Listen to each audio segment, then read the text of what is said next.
Marc Márquez va a correr en Mugello, apenas 2 semanas después de operarse el pie y el hombro. Pero lo realmente loco no es eso. Lo realmente loco es que Marc llevaba meses compitiendo prácticamente con un brazo y medio. Y nadie lo sabía. Ni la prensa, ni los fans, ni siquiera gran parte del equipo Ducati. Y aún así, seguía peleando arriba. Hasta que en Le Mans todo explotó. Porque después de aquella caída, Márquez confesó algo que cambia completamente la manera en que entendemos su temporada. Había un tornillo moviéndose dentro de su hombro, tocando directamente el nervio radial mientras pilotaba. Imagínate intentar controlar una MotoGP a más de 350 km/h, mientras tu brazo pierde fuerza en mitad de una curva. Eso no es simplemente correr lesionado. Eso es sobrevivir encima de una moto. Y ahora viene la gran pregunta. Si Marc ya era peligroso estando roto, ¿qué puede pasar cuando vuelva realmente recuperado? Quiero saber tu opinión desde ya. ¿Crees que Márquez todavía puede ganar este mundial? Lo más impactante de toda esta historia es que Marc Márquez ocultó su lesión incluso dentro del propio box de Ducati. Y no estamos hablando de un dolor difuso o una molestia menor que se puede gestionar con antiinflamatorios.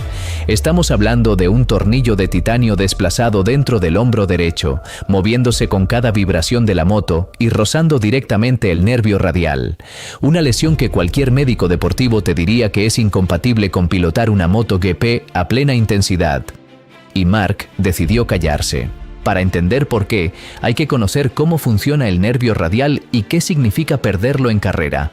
El nervio radial es el principal responsable de la extensión de la muñeca y los dedos, y de la sensibilidad en gran parte del dorso de la mano y el antebrazo. Cuando ese nervio está comprimido o irritado, la señal que llega a los músculos se vuelve inconsistente. El brazo puede responder con normalidad durante varias vueltas y de repente, sin previo aviso, la fuerza cae. No es un dolor que puedas anticipar y gestionar mentalmente. Es una pérdida funcional que ocurre en fracción de segundo, en el peor momento posible. Marc describía la sensación como algo on-off. Y esa descripción, que parece simple, es en realidad aterradora si entiendes lo que significa en pista. En una MotoGP moderna, el piloto usa el brazo derecho para controlar el acelerador y para sostener el cuerpo en las frenadas. Las frenadas en MotoGP generan más de 1,8 G de desaceleración. Para resistir esa fuerza sin que el cuerpo se desplace hacia adelante y desestabilice la moto, el piloto necesita empujar activamente contra el manillar con ambos brazos. Si el brazo derecho falla en ese momento, el peso del cuerpo se va hacia el tren delantero de manera incontrolada. Y cuando el tren delantero recibe más carga de la que está esperando el piloto, el resultado más probable es un high side o un colapso repentino del neumático delantero. Eso explica algo que muchos espectadores no entendían. ¿Por qué Márquez tenía caídas que parecían inexplicables, incluso para él? No eran errores de cálculo. Eran consecuencias directas de un brazo que dejaba de responder sin previo aviso. ¿Por qué cayó? Porque Marc conoce su propio cerebro mejor que nadie. Sabe que en el momento en que una lesión se hace pública, la dinámica mental cambia completamente. Los periodistas preguntan por ella en cada rueda de prensa. Los rivales empiezan a calcular en qué situaciones estás más vulnerable. Los propios mecánicos del equipo te miran diferente. Y sobre todo, tú mismo empiezas a pensar en ella dentro del casco, que es exactamente lo que no puedes permitirte cuando estás al límite. Marc había aprendido esa lección de la manera más dura posible durante los años en Honda. Cuando su lesión de húmero se convirtió en un tema de conversación permanente, su rendimiento cayó en picado. No solo porque físicamente estaba peor, sino porque la carga mental de gestionar públicamente una lesión mientras intentas pilotar al máximo es simplemente insostenible. Por eso en 2025 eligió otra estrategia: silencio total, gestionar internamente, correr, puntuar y resolver el problema quirúrgicamente en el primer momento en que el calendario lo permitiera. El problema es que el cuerpo tiene sus propios plazos, y el cuerpo de Marc llegó a Le Mans con una deuda física que no podía seguir ignorando. La frase que soltó en el box después de la caída lo resume todo. Estoy a medio segundo de mis límites. En MotoGP, medio segundo en términos de rendimiento puro no es una nimiedad. Es la diferencia entre pelear por la pole position o salir en segunda fila, entre ganar una carrera o terminar cuarto. Que alguien con el nivel de Marc Márquez admita que está compitiendo con ese margen de hándicap físico te hace entender de inmediato dos cosas: la magnitud real del problema que ocultaba y cuán extraordinario es lo que estaba consiguiendo a pesar de él. Porque mientras ese tornillo se movía dentro de su hombro, Marc seguía siendo el piloto más vigilado de la parrilla, seguía ganando carreras, seguía generando titulares y seguía condicionando las estrategias de sus rivales en cada fin de semana. Eso es lo que realmente asustó a Ducati cuando salió la verdad, no la lesión en sí, sino darse cuenta de que su piloto estrella había estado funcionando durante meses a un porcentaje reducido de su capacidad real y que nadie dentro del garaje había sido capaz de detectarlo. Le Mans tiene una relación especial con Marc Márquez, no siempre buena. El circuito francés es húmedo, impredecible, con una mezcla de superficies que castiga especialmente cualquier inconsistencia en el comportamiento de los neumáticos. Es el tipo de pista donde la confianza en el tren delantero lo es todo, y donde cualquier duda del piloto se paga inmediatamente. La caída de la Sprint Race fue en apariencia una más de las que ocurren en MotoGP.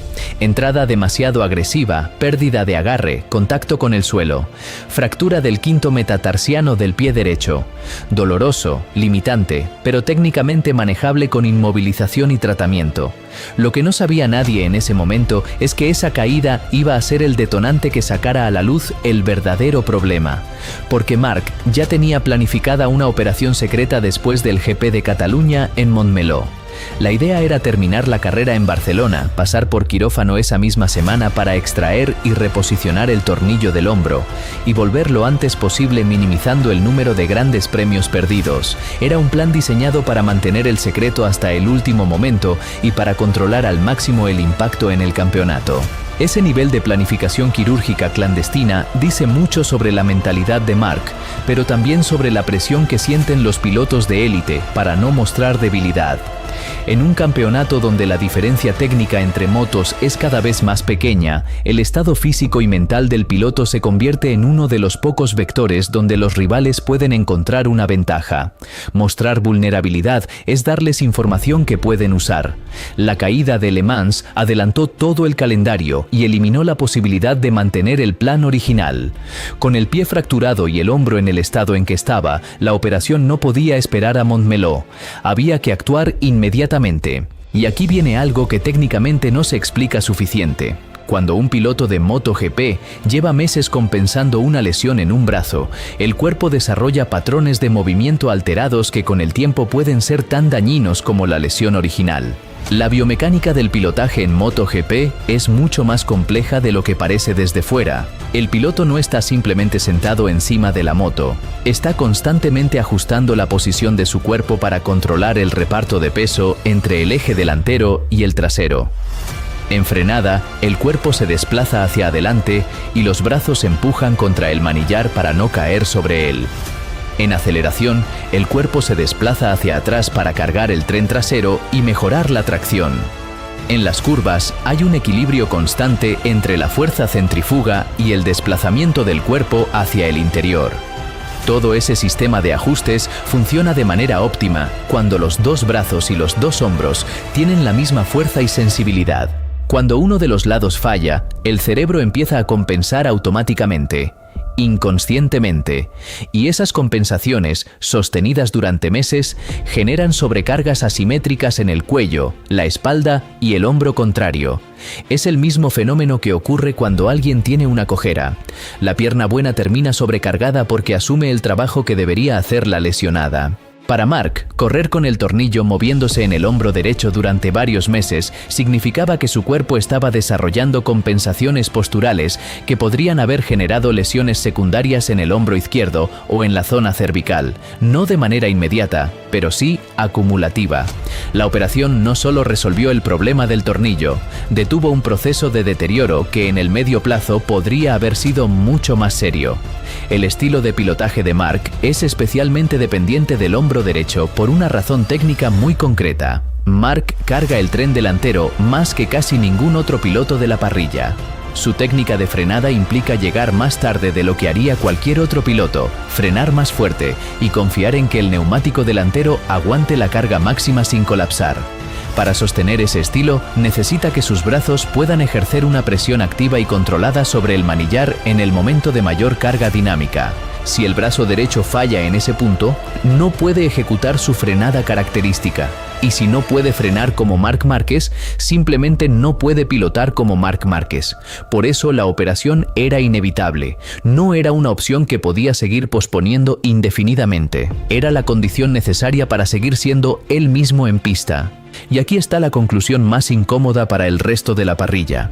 Si Marc ya era competitivo con ese nivel de limitación física, con una moto que todavía no domina completamente después de 1 año y medio en Ducati, y con una lesión que le impedía pilotar con su estilo natural, la pregunta que todos están evitando hacerse en voz alta es qué nivel puede alcanzar cuando esté realmente al 100%. Dentro del paddock había una expectativa bastante extendida de que Marc esperaría al menos una carrera más. Mugello tiene fama de destructiva incluso para los pilotos que están al 100%. Para alguien que acaba de salir del quirófano con 2 operaciones recientes, la lógica médica convencional habría aconsejado esperar a un circuito más favorable. Pero Marc eligió Mugello, y esa elección no fue impulsiva. Para entender el circuito de verdad, hay que ir más allá de los datos básicos. Mugello es un trazado de 5.245 metros construido en un valle de la Toscana italiana, donde las colinas crean condiciones aerodinámicas particulares y donde el calor del verano italiano convierte el asfalto en una superficie que cambia de comportamiento a lo largo del día. La temperatura del asfalto en Mugello puede superar los 50 grados en las sesiones de tarde, lo que afecta directamente al comportamiento de los neumáticos y, por tanto, a los límites que el piloto puede explorar. Técnicamente, el circuito tiene 3 zonas claramente diferenciadas que exigen cosas distintas al piloto y a la moto. La primera zona es la recta principal y el primer sector de frenada. Las MotoGP llegan al final de la recta a más de 340 km por hora y tienen que frenar para la primera curva, que se toma a aproximadamente 80 km por hora. Es una de las frenadas más violentas del calendario. La desaceleración en ese punto supera los 1,8 G y dura apenas 2 segundos. En esos 2 segundos, el piloto tiene que resistir una fuerza equivalente a casi 2 veces su peso, empujando su cuerpo hacia adelante, controlar la presión del freno para evitar el bloqueo del neumático delantero y preparar la trayectoria para la curva siguiente. Todo eso con los brazos. Todo eso con el hombro derecho como punto de anclaje principal. La segunda zona es el sector de curvas rápidas del centro del circuito, las Arrabiatas, el Correntaio, la curva de Casanova. Son curvas que se toman entre 150 y 220 km por hora y que exigen un apoyo aerodinámico constante. En estas curvas, la moto está inclinada entre 55 y 65 grados durante varios segundos consecutivos. Las fuerzas laterales que actúan sobre el piloto en ese punto superan 1,3 G. El cuerpo tiene que mantenerse en una posición específica relativa a la moto durante todo ese tiempo, lo que requiere una tensión muscular continua en la espalda baja, el abdomen y los hombros. La tercera zona es el chicane final antes de la recta. Es más técnica, más lenta y es donde se define gran parte del tiempo de vuelta, porque una buena salida del chicane se traduce directamente en más velocidad punta en la recta. Aquí el piloto tiene que combinar frenada, cambio de dirección y aceleración en un espacio muy corto. Es una zona de alta demanda cognitiva y física simultáneamente. El conjunto de todo eso crea una vuelta que no tiene ni un solo punto donde el piloto pueda descansar realmente. No hay una recta intermedia larga para recuperar. No hay curvas lentas donde la carga física sea mínima. Es un estrés continuo durante los 1 minuto y 46 segundos que dura una vuelta rápida. Y aquí es donde entra el argumento contrario, que también tiene su lógica. La Ducati Desmosedici GP25 es la moto más estable aerodinámicamente de toda la parrilla en este momento. La carga aerodinámica que genera en las curvas rápidas de Mugello reduce significativamente el trabajo que tiene que hacer el piloto para mantener la trayectoria. En una moto menos estable aerodinámicamente, el piloto tiene que compensar activamente la tendencia de la moto a irse hacia el exterior de la curva usando fuerza muscular. En la Ducati, ese trabajo lo hace parcialmente la aerodinámica. Eso es una ventaja concreta para un piloto que viene de una operación de hombro. Menos trabajo muscular de compensación significa menos carga sobre la articulación recién operada. La Ducati, paradójicamente, puede ser una de las motos más fáciles de completar físicamente en un circuito como Mugello, precisamente porque su aerodinámica hace parte del trabajo que en otras motos tiene que hacer el piloto. Hay un segundo factor que explica la elección de Mugello y que tiene más que ver con la psicología que con la física. Mugello es el Gran Premio de Italia, el circuito donde Ducati siempre lleva el paquete de novedades más importante del año. El circuito donde los tifosi llenan las gradas con banderas rojas y donde la atmósfera se acerca más a la de un partido de fútbol que a la de una carrera de motos. Para Ducati, rendir en Mugello es casi una obligación institucional. Y para Marc, regresar en Mugello en lugar de en un circuito anónimo es una declaración de intenciones que va más allá del deporte. En MotoGP, la narrativa importa, la percepción importa. Y volver en Mugello, con toda la carga emocional que tiene ese circuito para el paddock italiano, es la mejor manera posible de comunicar que la lesión no te ha doblegado. Alex Lowes dijo algo en una entrevista que generó mucha polémica, pero que, si lo analizas con calma, tiene una base técnica sólida. Dijo que si pones a Marc Márquez en una Yamaha, tampoco ganaría. Y aunque la frase puede sonar a provocación, en realidad es una observación técnica bastante precisa sobre el estado actual de MotoGP. Para entender por qué, hay que entender qué ha pasado con Yamaha en los últimos 4 años. Yamaha ganó el campeonato en 2021 con Fabio Quartararo. En ese momento, la M1 era una moto que compensaba su desventaja de potencia máxima con un chasis extraordinariamente equilibrado y con una electrónica que permitía a pilotos técnicamente precisos como Quartararo explotar cada décima disponible. Era una filosofía de construcción diferente a la de Ducati. Menos potencia bruta, más manejabilidad, más consistencia en el agarre del neumático trasero. El problema es que desde entonces, las reglas técnicas de MotoGP han ido evolucionando de manera que han favorecido sistemáticamente la filosofía de Ducati. La aerodinámica ha ganado un protagonismo enorme. Los Rear Ride Height Devices, que Ducati domina mejor que nadie, han cambiado completamente la forma en que se gestiona la aceleración de salida de curva. Y la electrónica, especialmente los sistemas de control de tracción y de gestión de potencia en curva, se ha vuelto tan sofisticada que la diferencia entre los mejores y los peores sistemas puede valer varios décimos por vuelta. Yamaha se quedó atrás en todas esas áreas simultáneamente. No por falta de ingenieros o de presupuesto, sino porque apostó por un camino de desarrollo que resultó menos efectivo que el de sus rivales. Y cuando una moto acumula desventajas técnicas en 3 o 4 áreas al mismo tiempo, el resultado es que incluso los mejores pilotos del mundo no pueden compensarlas completamente. El caso de Fabio Quartararo es el más elocuente porque es el más visible. Quartararo es objetivamente uno de los 5 mejores pilotos de la parrilla actual. Su técnica de pilotaje, su capacidad de extracción de tiempo en clasificación y su consistencia en carrera están al nivel de cualquier campeón. Y sin embargo, en muchas carreras termina a más de 20 segundos del ganador, en posiciones que hace 5 años habría considerado inaceptables. Eso no es un problema de talento, es un problema de herramienta. Y el caso de Toprak Razgatlioglu lo confirma desde otro ángulo. Toprak llegó a MotoGP con una reputación enorme construida en Superbikes. 3 veces campeón del mundo, una de las figuras más espectaculares del motociclismo moderno, con un estilo agresivo y una capacidad de salvar situaciones límite que recordaba al propio Márquez en algunos momentos. Y aterrizó en una Yamaha que le pidió que empezara de cero técnicamente, que adaptara su estilo a una moto que exige cosas muy específicas, y que lo hiciera compitiendo contra rivales que llevan años perfeccionando su relación con motos técnicamente superiores. No es una sorpresa que el proceso esté siendo difícil. Sería una sorpresa si no lo fuera. Lo que sí es significativo es qué dice todo esto sobre el valor de Marc Márquez en el contexto actual. Marc lleva en MotoGP desde 2013. Ha pilotado motos en condiciones técnicas muy distintas, incluyendo Honda en sus peores años, cuando la RC213V era casi tan problemática como la Yamaha actual, pero con una potencia que hacía que sus defectos fueran todavía más peligrosos. En esa situación, Marc seguía extrayendo resultados que objetivamente no debería poder conseguir con ese material. ¿Por qué? Porque su capacidad de adaptación técnica no tiene comparación en la parrilla actual.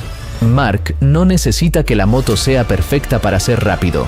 Necesita entender dónde está el límite y una vez que lo entiende, lleva la moto exactamente hasta ese límite de manera repetida y predecible. Esa capacidad de lectura es lo que hace que su feedback a los ingenieros sea tan valioso y es lo que hace que Ducati pueda desarrollar la moto de manera mucho más precisa con él que con la mayoría de los pilotos. Pero lo más importante para la narrativa del campeonato actual es que Marc, incluso lesionado y compitiendo por debajo de su nivel, sigue siendo el piloto que más condiciona al resto. Cuando Marc está en la carrera, los demás pilotos dedican parte de su capacidad cognitiva a saber dónde está él, a calcular si va a atacar en la siguiente frenada, a decidir si merece la pena resistir o si es mejor ceder para no arriesgar. Esa carga mental tiene un coste real en el rendimiento y es algo que ningún otro piloto de la parrilla genera de manera tan consistente. Ni Pecco Bagnaia, que es el piloto más completo en términos de gestión de carrera, ni Jorge Martín, que es posiblemente el más rápido en clasificación. Ninguno genera ese nivel de presión psicológica constante sobre los demás. Y eso es algo que no se puede comprar con presupuesto técnico, ni desarrollar en el túnel de viento. Hay una transformación en Marc Márquez que no es fácil de ver desde fuera, porque ocurre en algo que los cronómetros no miden directamente: la relación que tiene con la presión. El Marc Márquez de 2013 a 2019 era un piloto que funcionaba con una energía casi depredadora. Necesitaba ganar, no en el sentido en que todos los pilotos quieren ganar, sino en un sentido más profundo, casi compulsivo. Cada carrera era una validación de su identidad. Cada punto perdido era una herida. Y esa intensidad, que le daba una ventaja enorme en los momentos decisivos, también tenía un coste. Lo hacía vulnerable a los momentos en que la situación estaba fuera de su control. Hay carreras de ese periodo donde Marc tomó decisiones de riesgo que objetivamente no tenían sentido desde el punto de vista matemático del campeonato. Maniobras que podían costarte el mundial si salían mal. Adelantamientos que no eran necesarios, presiones que generaban conflictos que podría haber evitado. Todo eso venía de un piloto que no podía separar su valor personal de sus resultados deportivos. Las lesiones cambiaron eso, no inmediatamente, no de manera lineal, pero lo cambiaron. Pasar por todo lo que pasó Marc entre 2020 y 2023 es el tipo de experiencia que o te destruye o te reconstruye de manera diferente. 3 operaciones del brazo derecho. Meses de rehabilitación con resultados inciertos. 1 año y medio compitiendo con una Honda que no podía ganar aunque él diera el 100%. Ver cómo otros pilotos más jóvenes ganaban carreras con motos mejores mientras él sobrevivía. Y tener que gestionar todo eso públicamente, con millones de personas observando cada resultado y cada declaración. Lo que salió al otro lado de ese proceso es un piloto que sigue teniendo exactamente la misma velocidad y el mismo instinto competitivo, pero que ha desarrollado algo que antes le faltaba: ecuanimidad frente a lo que no puede controlar. Cuando Marc dice «no tengo nada que demostrar», la frase tiene un significado técnico muy preciso en términos de rendimiento deportivo. Significa que su toma de decisiones en carrera ya no está contaminada por la necesidad de demostrar algo a alguien. Puede elegir cuándo arriesgar y cuándo no arriesgar basándose exclusivamente en lo que tiene sentido para el resultado de la carrera, no en lo que necesita su ego en ese momento. Eso lo hace más eficiente y más difícil de leer para sus rivales. Porque el Marc antiguo tenía un patrón de comportamiento que sus rivales podían anticipar. Si le presionabas en ciertos puntos, reaccionaba de maneras predecibles. Si le hacías perder una posición en los últimos compases, respondía con maniobras de alto riesgo que a veces salían bien y a veces le costaban la carrera. Era un piloto extraordinario, pero también uno con ciertos botones que podías apretar. El Mark actual no tiene esos botones, o al menos no en los mismos lugares. Ha desarrollado la capacidad de aceptar que hay días en que la moto no va bien, que hay circuitos donde no eres el más rápido y que sobrevivir esa situación con los mínimos daños posibles es en ocasiones la decisión más inteligente. Eso es exactamente lo que distingue a los campeones que ganan durante una temporada de los que construyen dinastías. Valentino Rossi pasó por una transformación similar, aunque en su caso fue más gradual y ocurrió en un contexto técnico diferente. El Rossi de sus primeros años en MotoGP era espectacular pero también impredecible. El Rossi que ganó el campeonato en 2008, a los 29 años, después de la temporada fallida de 2006, era más calculado, más paciente, más capaz de esperar el momento correcto. No había perdido velocidad, había ganado criterio. Mark está en un proceso similar y el timing es significativo. Está llegando a ese punto de madurez competitiva en el momento en que tiene la mejor moto de su carrera. La Ducati Desmosedici GP25 es el mejor material con el que Mark ha competido en sus 12 años en MotoGP. No el más familiar, porque todavía está construyendo su relación con ella, pero sí el más completo técnicamente, y un Mark maduro con la mejor moto de la parrilla en un campeonato que todavía no está decidido es una combinación que el resto de los pilotos tiene que empezar a tomarse muy en serio. Hay un detalle final que no se puede ignorar. Mark vuelve en Mugello habiendo pilotado esa moto durante más de un año. Ya no es el Mark del inicio de 2024, que llegaba a Ducati después de años en Honda y tenía que aprender desde cero una filosofía de pilotaje completamente diferente. Ha acumulado miles de kilómetros, ha dado feedback durante docenas de sesiones de test y carrera. Ha contribuido al desarrollo de las piezas que Ducati trae a Mugello. La moto ya tiene una parte de su ADN en ella. Cuando ese piloto vuelva al garaje en Mugello, monte en esa Ducati y salga a pista por primera vez después de las operaciones, el primer dato que importará no será su tiempo de vuelta. Será si el hombro aguanta la primera frenada fuerte. Si aguanta, todo lo demás es solo cuestión de volver a encontrar el ritmo. Y Marc Márquez ha demostrado a lo largo de toda su carrera que encontrar el ritmo es lo que mejor hace en el mundo. Hace solo unas semanas, Marc Márquez estaba llorando dentro del box de Ducati, confesando que llevaba meses compitiendo prácticamente lesionado, reconociendo que no entendía algunas de sus caídas y admitiendo que pilotaba con un brazo y medio. Hoy ya está rumbo a Mugello, y eso resume perfectamente quién es Marc Márquez, un piloto que muchas veces parece funcionar diferente al resto de seres humanos, pero también deja algo muy claro sobre MotoGP moderno. Ya no basta solo con talento, necesitas físico, moto, confianza, electrónica y estabilidad mental absoluta, porque el margen es ridículamente pequeño, y aún así hay pilotos capaces de seguir siendo especiales incluso rotos. Y quizá eso sea exactamente lo que estamos viendo ahora con Márquez, no al piloto más dominante de su carrera, sino al más peligroso. CTA 3. Ahora te pregunto a ti, si Marc vuelve fuerte en Mugello, ¿crees que todavía puede darle la vuelta al Mundial? ¿O las lesiones ya le quitaron demasiado?